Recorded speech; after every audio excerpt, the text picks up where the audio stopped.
한 여자아이가 태어나 5살이 되도록 앉아보지를 못합니다. 1급 소아마비 장애요. 그러나 그는 꿋꿋하게 인생을 살아갑니다. 그런데 하나님은 가혹했어요. 그가 49살 2001년 동안 될 때 유방암이 찾아옵니다. 그리고는 2004년도 다시 그것이 전이 되어 척추까지 암에 걸립니다. 14번의 항암 치료를 받죠. 누가 봐도 힘들고 어려운 상황을 살아갑니다. 그녀는 그럴 때 이렇게 고백합니다. 하나님은 나를 다시 일으키어서서 다시 일어서는 법을 가르치기 위해서 내게 이렇게 어려움을 준다고. 8년간의 거친 암 투병 끝에 그녀는 2009년 57세의 나이로 세상을 떠납니다. 그분의 이름은 고 장영희 교수입니다. 우리나라 영어 교과서의 저자이고 수필, 칼럼니스트, 대학에서 영문학을 가르쳤던 분입니다. 그녀는 마지막에 힘들고 어려운 사람들을 향해서 희망을 주는 유머스러운 메시지를 하나 남깁니다. 내 힘들다. 그러나 그것을 거꾸로 하라는 뜻입니다. 내 힘들다를 거꾸로 하면 다들 힘내. 한번 절 따라 하시죠. 다들 힘내세요. 아무리 어려워도 힘들어도 다들 힘내시길 주님으로 축복합니다. 우리의 삶의 자리를 보면 힘들고 어려운 일들이 많이 있습니다. 겉으로 보기에는 평안해 보이죠. 그러나 그 사람의 인생의 한꺼풀을 들어가 보면 남모를 아픔과 고통이 있습니다. 자녀의 일로, 직장의 일로, 또는 사업, 경제적인 건강이든 인간관계의 일이든 우리에게 다 여러 모양의 역경과 아픔이 있다는 겁니다. 우리는 고통 없는 삶을 원합니다. 평안한 삶을 살기를 하나님 앞에 구합니다. 그러나 우리 인생에는 끊임없이 고통과 역경이 있죠. 쓰나미처럼 고통과 역경이 언제 올지 모르게 우리에게 다가옵니다. 누구도 그것을 거부할 수도 피할 수도 막을 수도 없어요. 그래서 절망이 찾아옵니다. 그러나 그 역경과 맞서 싸워 이길 수 있다는 겁니다. 바로 인생의 승부처를 거는 분수령이 될 수 있고 신앙의 승부를 갖다주는 원동력이 될 수 있다는 거죠. 미국 커뮤니케이션 이론가였던 폴 스톨츠는 역경지수를 이야기합니다. 어떤 것에 어려움에 처했을 때 그것을 극복하는 그 지수를 역경지수라고 말합니다. 이 역경지수가 높은 사람일수록 성공한다. 그는 이렇게 말합니다. 그는 장애물을 기회로 전환하라 하는 책에서 이 역경, 고통이 왔을 때 사람은 3가지로 반응한다고 그 분류를 합니다. 첫 번째는 힘든 문제나 역경이 다가오면 소수의 사람들은 도망칩니다. 포기하고 그만둔다는 거죠. 그런 사람을 도망자라고 분류합니다. 회사에서 굉장히 어려운 일이 있으면 그냥 사표 써버리는 거예요. 도망자. 두 번째로는 역경 앞에서 뚜렷한 대안을 마련하지는 못해요. 그래서 그냥 있는 현상 유지하기를 바랍니다. 그냥 머무르는 거예요. 안주하는 거예요. 이건 보통 사람의 60 내지 70%가 대부분 여기에 속한다고 합니다. 그것을 캠퍼, 야영자라고 합니다. 그 자리에 머무르고 싶은 사람이죠. 어떤 대안은 없어요. 도망가지도 못해요.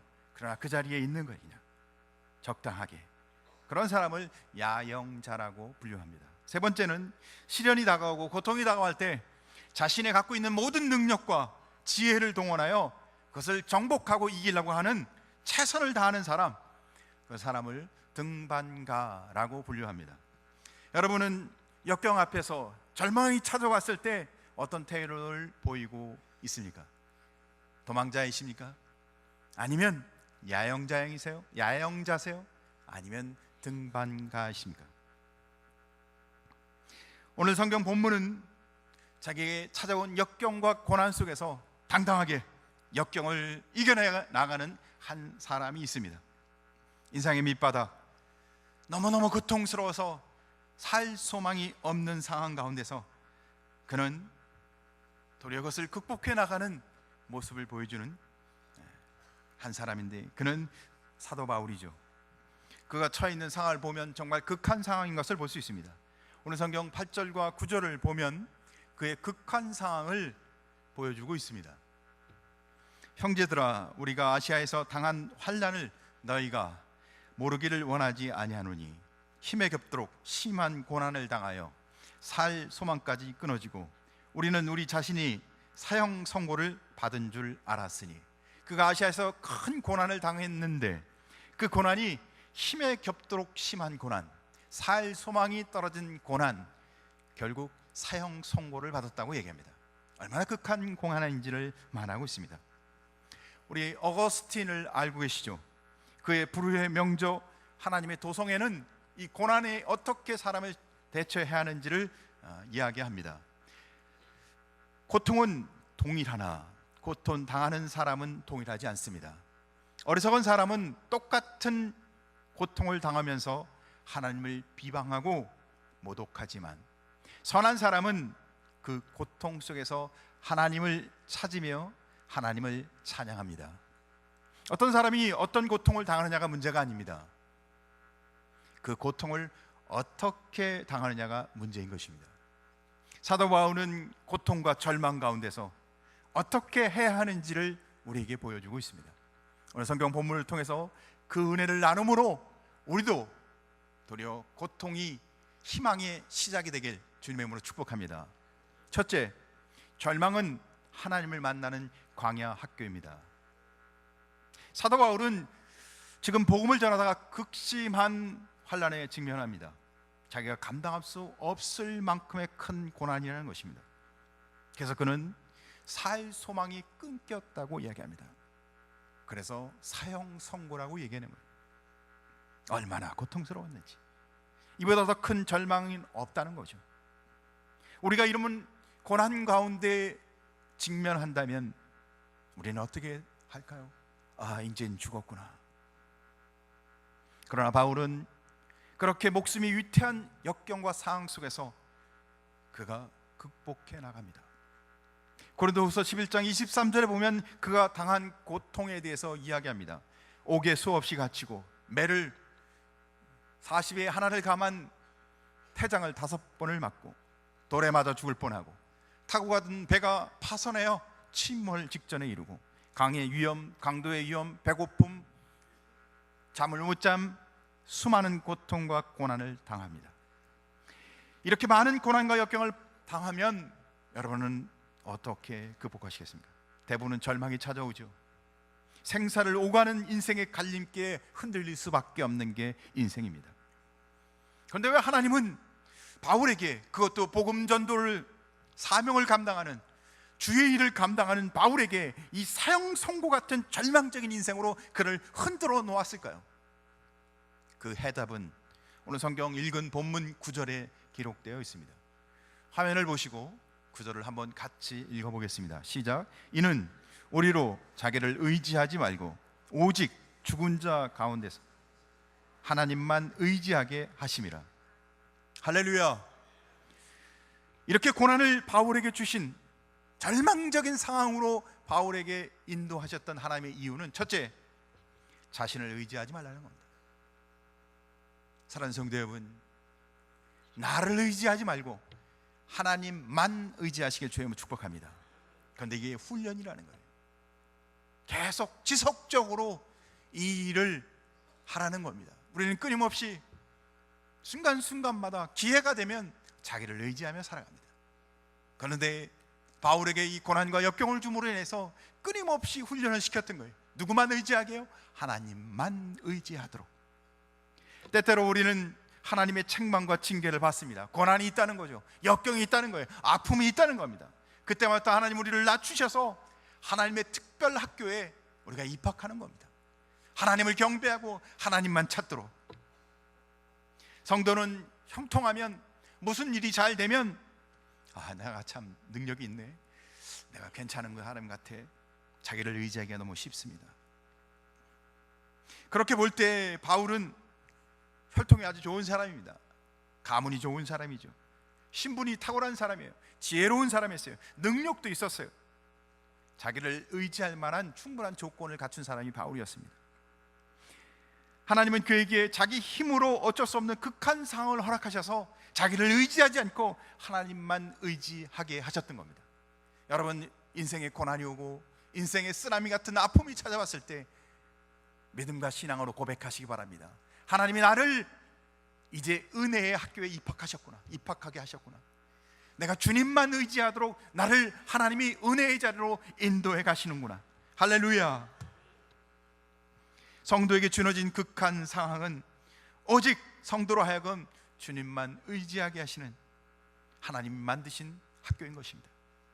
이스라엘 백성을 애굽에서 광야로 인도하셨을 때 그건 정말 극한 상황이었습니다.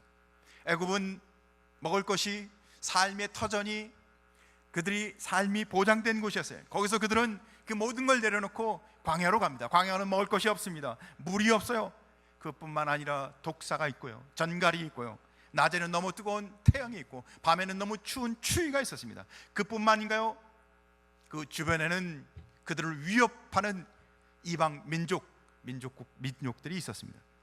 언제라도 죽을 수 있었다는 거죠. 언제라도 위험에 처할 수 있는 상황이 광야였다는 겁니다.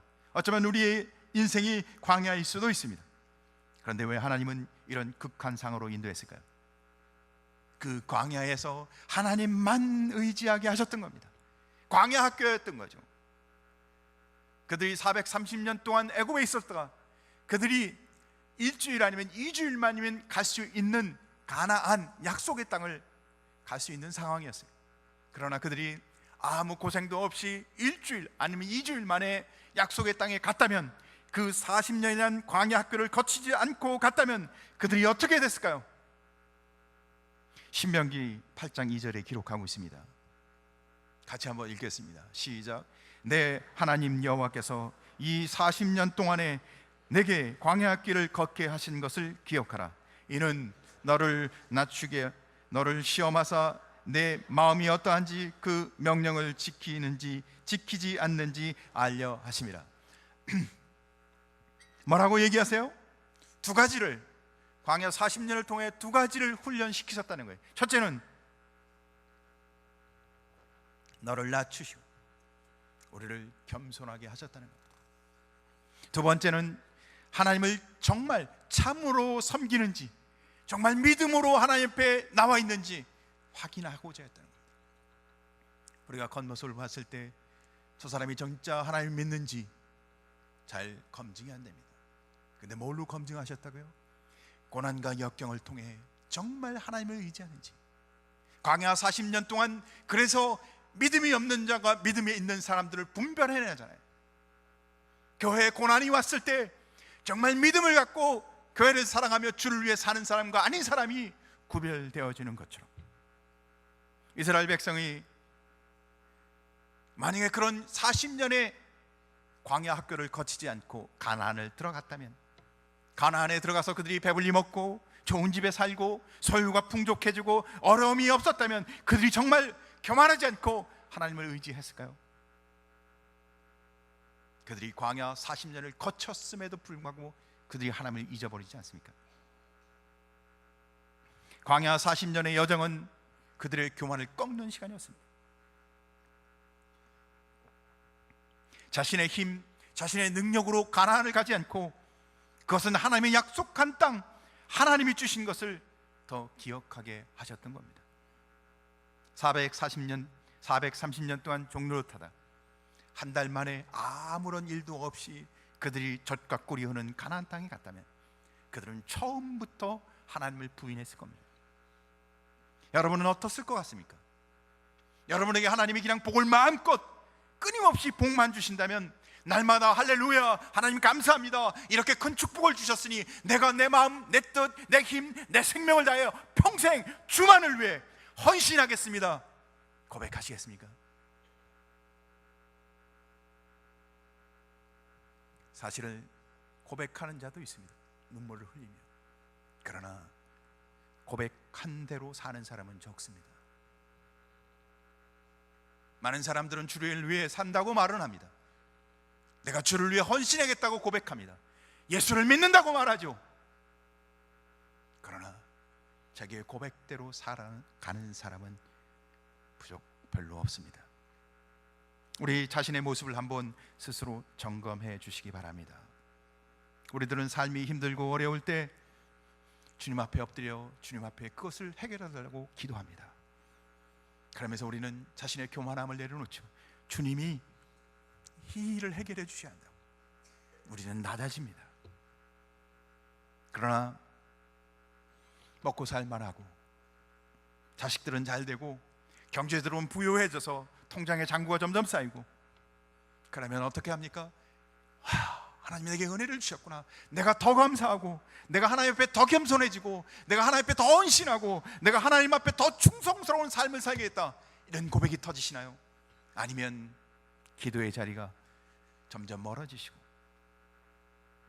주님에 대한 열정, 사랑은 점점 식고, 주님이 주신 은혜 안에서의 기쁨보다는 물질과 세상이 주는 기쁨으로 찾고, 하나님과의 관계는 습관적으로 주의를 지키는 것으로, 주님이 주신 은혜 안에 주일 예배를 드림으로 한 주가 다 하나님 앞에 드려지는 삶이 아니라 주일만 어떻게 지켜가는 형식적, 습관적 그리스도인으로 바뀌어가십니까?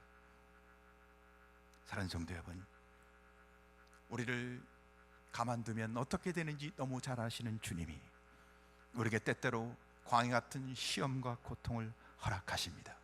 왜죠? 하나님 말씀대로 하나님과 동행하며 사는 것이 복이기에, 우리의 교만함, 자기를 의지하는 것은 망하는 길이기에, 우리를 고생시켜서라도, 우리가 역경이 있을지라도 하나님을 바라보며 믿음의 자리로 나올 수 있도록 광야 학교를, 그래서 하나님을 만나도록 은혜의 복된 삶을 살아가도록 인도하시는 것입니다. 두 번째, 절망의 터널을 지날 때 경험하는 것이 있습니다. 그것은 나 자신이 연약하다는 것을 깨닫는 것입니다. 병들어 보면, 병원에 가서 입원을 해보면 건강이 얼마나 중요한지를 우리는 너무 쉽게 압니다. 건강할 때는 모든 것이 저절로 움직이는 줄 알아요. 발을 이렇게 돌리는데 다 정상이에요. 발을 움직이는데 안 아파요. 눈을 뜨고 보는데 불편함이 없어요. 숨을 쉬는데 자연스럽게 숨을 쉬어요. 건강할 때는 숨 쉬는 걸 기쁨과 감사로 고백하는 사람이 별로 없습니다. 팔 올리는 거를, 손가락을 피고 닿는 것을 이게 감사한 일이라고 생각하는 사람이 별로 없습니다. 근데 팔이 안 올라가요. 여기밖에 안 올라가요. 지금 회전근개 협착증입니다. 쉽게 이야기하면 오십견이죠. 건강할 때는 팔도 잘 올라가고 옷도 잘 벗었는데 옷을 벗으려면 아파요. 밤에 자려고 하면 이쪽으로는 자질 못하고 이쪽으로만 자요. 건강했을 때가 정말 좋았는데, 사랑하는 성도 여러분, 아프지 않으면 자신의 약함을, 연약함을 깨닫지 못합니다.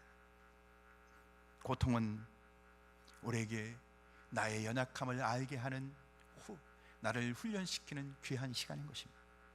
연약함을 깨닫는 자는 그 연약함이 내가 하나님께 나가는 지름길인 것을 기억하시길 주님을 축복합니다. 내가 연약한 이 연약함을 알 때 우리는 하나님 앞에 나아가 하나님을 의지할 수 있는 마음이 생긴다는 거예요. 그런데 내가 연약함을 알고 하나님 앞에 나가는 자마다 미래가 두렵지 않아요. 왜? 내가 하나님과 함께하는 삶을 살아가고 있기 때문에, 내가 하나님을 의지하고 하나님을 붙들고 있기 때문에. 사랑하는 성도 여러분, 하나님과 함께하는 자는 연약할지라도 두려움이 없습니다. 하나님은 왜 바울에게 사형 선고 같은 인생의 고난을 주셨을까요? 그는 세상에서 말하는 성공 조건을 다 갖춘 사람이었습니다. 최고의 학벌, 최고의 혈통, 그리고는 말을 잘했어요. 뛰어난 언변, 거기다 가는 곳마다 교회를 세우는데 교회가 잘 돼요. 바울이 세운 교회가 망했다는 적이 없어요. 교회가 세우기만 하면 부흥해요. 목사로서도 목회자로도 성공한 거예요. 그러면 어때요? 교만해질만 하지 않습니까? 그런데 하나님은 그에게 자기 힘으로는 어쩔 수 없는 혹독한 가시를 그에게 주십니다. 그가 몇 번을 기도했지만 그 가시는 해결되지 않아요. 그래서 바울은 그 혹독한 가시 때문에 너무너무 고통스럽고 아팠지만 그것이 자기에게 도리어 은혜라고 고백합니다. 왜냐? 자기가 잘난 것, 자기가 잘하는 것 때문에 자기를 의지하지 않고 자기에게 있는 그 혹독한 가시 때문에 자기가 많은 일을 했지만 더 하나님을 의지할 수 있었기 때문에, 그래서 자신의 몸에 갖고 있는 육체의 가시 때문에 그는 이렇게 고린도후서 12장 9절에 고백합니다. 같이 한번 볼까요? 시작. 나에게 이르시기를 내 은혜가 내게 족하도다. 이는 내 능력이 약한 데서 온전해짐이라 하신지라. 바울은 이렇게 기뻐하며 고백하는 것이었습니다. 내가 아프지 않았다면, 고통스럽지 않았다면 이 은혜를 어떻게 알았겠어요? 우리는 안 아프고 건강하게 무엇이든지 예수를 믿는 것도, 우리가 삶을 사는 것도 기왕이면 안 아프고 건강하게 뭐든지 형통하게 잘 되길 원합니다. 불평해 하는 것이 뭐 좋겠습니까? 힘들게 하는 게 뭐 좋겠어요?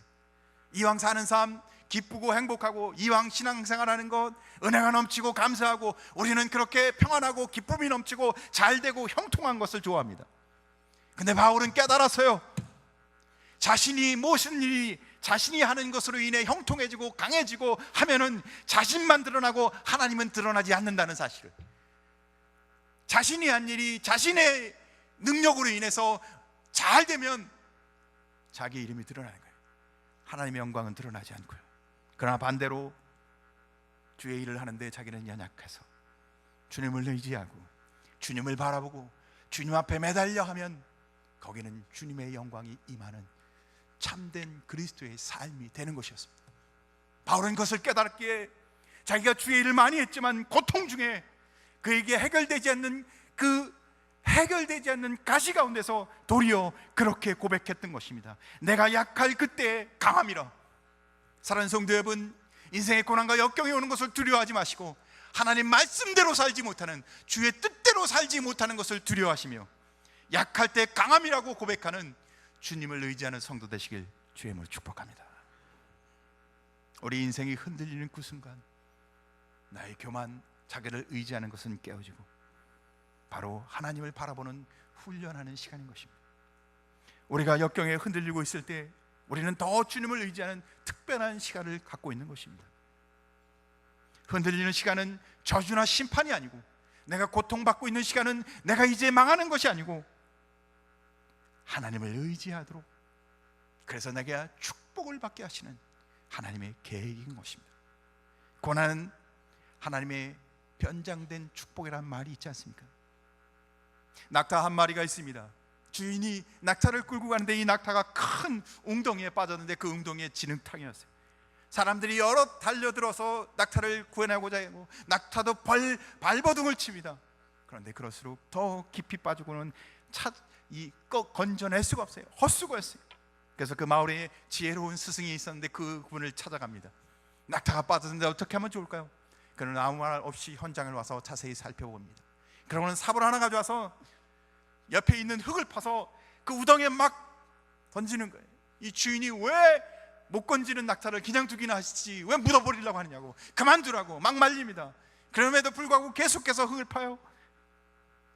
근데 점점 흙이 쌓여지기 시작하면서 그 낙타가 그 진흙탕에 흙이 굳어진 것으로 인해 그걸 밟고 디뎌서 나옵니다. 우리의 인생길도 낙타처럼 웅덩이에 빠질 수 있습니다. 내 힘으로, 내 능력으로 발버둥 치지만 우리의 인생 구덩이에서 우리가 잘 헤어나오지 못합니다. 그때는 힘을 빼야 합니다. 내가 갖고 있는 방법을 내려놓아야 합니다. 그 순간은 잠깐이지만 죽을 것 같고 견딜 수 없는 아픔 때문에 이것으로 끝이구나, 나는 저주받은 인생이구나 생각될 수도 있습니다. 그러나 조금 시간이 지나면 주님 앞에 매달려 주님이 일하시도록 시간을 내어놓으면 주님이 우리를 넉넉히 승리하도록 인도해 주실 줄 믿으시 바랍니다. 세 번째, 절망에서 우리를 건져내실 분은 바로 주님이십니다. 주님 외에는 없습니다. 10절을 한번 같이 보겠습니다. 시작. 그가 이같이 큰 사망에서 우리를 건지셨고 또 건지실 것이며 이후에도 건지시기를 그에게 바라노라. 죄와 사망에서 우리를 건지신 분은 우리 주 예수 그리스도이십니다. 그분이 십자가에 죽으심으로 그분이 실패하거나 저주받은 것이 아니라 그분의 죽으심으로 3일 만에 다시 부활하심으로 우리를 죄에서 건지시는 승리였던 것입니다. 사랑하는 성도 여러분, 하나님의 백성이 고난받는 걸 보시고 하나님이 가만히 있지 않으시고 건져 주시는 분인 것을 기억하시기 바랍니다. 모세가 강물에 떠내려갈 때 그를 건져 주셨고, 또한 하나님이 모세를 통해 사명에 따라서 이스라엘 백성이 430년 광야 애굽에서 종살이 하던 그들을 건져내셨고, 예수 그리스도는 우리를 죄에서 건져내셨으며, 죽음의 문턱에 있던 바울을 건져내셨으며, 환난과 불 속에 있는 인생을 건져내시며, 고난의 강물에 있는 사람들을 건져내시는 줄 믿으시기 바랍니다. 그러니까 성경은 이스라엘 백성을, 하나님의 백성을 고난 중에 건져내시고, 지금도 건져내시고, 앞으로도 건져내실 분이라고 기록되어 있는 겁니다. 그러니까 그것은 바로 우리에게도 동일하게 말하는 겁니다. 사랑하는 성도 여러분, 주님은 우리를 고난에서 건져내셨고 건져내실 것이며, 앞으로도 건져내실 분이 우리 주님 외에는 없는 줄 믿으시기 바랍니다. 고린도후서 4장 8, 9절은 그래서 이렇게 말합니다. 우리가 사방으로 우겨쌈을 당하여도 쌓이지 아니하며, 답답한 일을 당하여도 낙심하지 아니함은 질그릇 같은 우리 안에 능력의 하나님, 생명의 주님이 계심이라. 할렐루야. 우리 안에 주님이 계십니다. 십자가의 은혜가 우리 안에 있습니다. 오늘도 유효합니다. 아무리 힘든 인생을 살지라도, 역경 가운데 있을지라도 주님은 나와 동행하십니다. 주님은 나를 건져주십니다. 믿음의 눈으로 바라보시기 바랍니다. 믿음으로 확신하시기 바랍니다. 그런 자마다 날마다 찬송하며 믿음의 길을 걷게 되는 줄 믿으시기 바랍니다. 빌립보서 4장 13절, 내게 능력 주신 자 안에서 내가 모든 것을 할 수 있느니라. 주님 안에 있는 자는 승리한다는 뜻입니다. 주님과 동행하는 자는 주님이 하신다는 겁니다. 사랑하는 성도 여러분, 약할 때 질그릇처럼 깨어줄 수밖에 없는 연약하고 부족한 존재라는 사실을 인정할 때, 우리는 인생의 어떤 역경과 고난 속에서도 주님을 의지하고 바라보면 약함이 강함이 되고, 가난함이 부유함이 되고, 볼 수 없는 것을 보게 되고, 갈 수 없는 곳을 가게 되고, 뛸 수 없을 때 뛰게 되고, 불가능한 것이 가능한 인생으로 바뀌어질 것입니다. 믿으시기 바랍니다. 할렐루야. 기도하겠습니다.